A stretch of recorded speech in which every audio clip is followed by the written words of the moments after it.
उभरी है उसमें लोग समझ गए हैं कि जोड़ तोड़ की राजनीति है। और कांग्रेस पार्टी का लोकसभा का परफॉर्मेंस, हम नंबर 1 पार्टी थे अपने गठबंधन में, और हमारा जो एनडीए का गठबंधन है बड़ा मजबूत है। शरद पवार साहब और अखिलेश यादव कांग्रेस पार्टी मिलकर चुनाव लड़ रहे हैं, और शायद पहली बार हम लोग मिलकर अपनी घोषणा भी करेंगे चुनाव को संबंधित घोषणाओं को लेकर। वहाँ पर हमारे पक्ष में माहौल बना हुआ है। महाराष्ट्र के लोग समझ चुके हैं कि जो लूट और भ्रष्टाचार भाजपा और उसके सहयोगियों ने किया है और सरेआम किया है, उसका जवाब जनता देगी। जो पार्टियों में तोड़ फोड़ की गई है उसको लोग पसंद नहीं कर रहे हैं, और हमारे यहाँ बहुत पहले से हम लोग तैयारी में थे।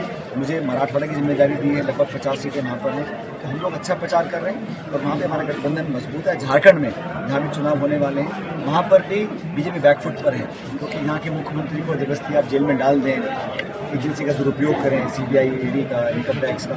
लोग समझ गए हैं कि सत्ता पाने के लिए, अपने स्वार्थों को पूरा करने के लिए, विपक्ष की आवाज को कुचलने के लिए सरकार पूरी तरह एजेंसी का दुरुपयोग करती है।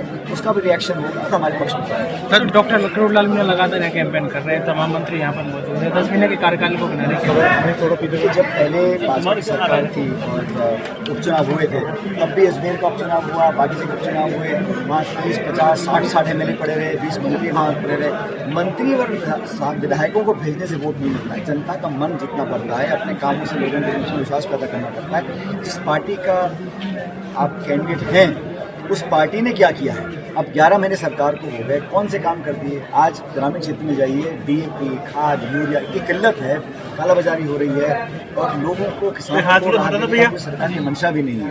तो मुझे लगता नहीं है कि सरकार धन बल के और अपने प्रशासन की ताकत पे लोगों का वोट जीत पाएगी। लोग यहाँ के बड़े निर्णायक सोच रखने वाले लोग हैं, मन बना के रखते हैं, और जाति बिरादरी से ऊपर उठकर पार्टी चारधारा में विश्वास रखते हैं, और कांग्रेस पार्टी को सर राजनीतिक गलियारा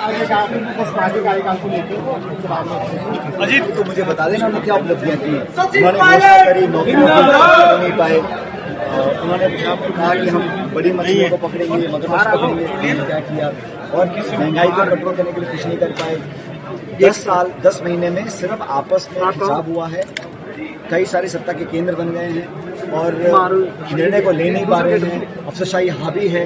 सत्ताधारी दल के विधायक खुद होते फिर रहे हैं जयपुर के अंदर, उनकी कोई बात नहीं सुन रहा है। वहाँ से पोस्टिंग में पता नहीं किसकी चल रही है। तो सत्ता है किसके हाथ में, निर्णय कौन ले रहा है, जवाबदेही किसकी है, ये बहुत बड़ा एक कन्फ्यूजन पैदा हुआ है। और लोग समझ रहे हैं कि सरकार जो बनी थी उम्मीदों के साथ वो धराशायी हो चुकी सारी उम्मीदें, और इतने कम समय में सरकार अपना विश्वास खो चुकी है। ये पहली बार राजस्थान में हुआ है। सर, क्या आप डॉक्टर करोड़लाल मीणा मान जाएंगे, क्योंकि इतने दिन से भाई को टिकट मिल गया तो ये बात मैंने कहा ना, चुनाव का व्यक्ति नहीं लड़ता है, पूरी पार्टी लड़ती है। और ये चुनाव हालांकि काफी उम्मीदवार होंगे, लेकिन मुख्य चुनाव भाजपा कांग्रेस का है।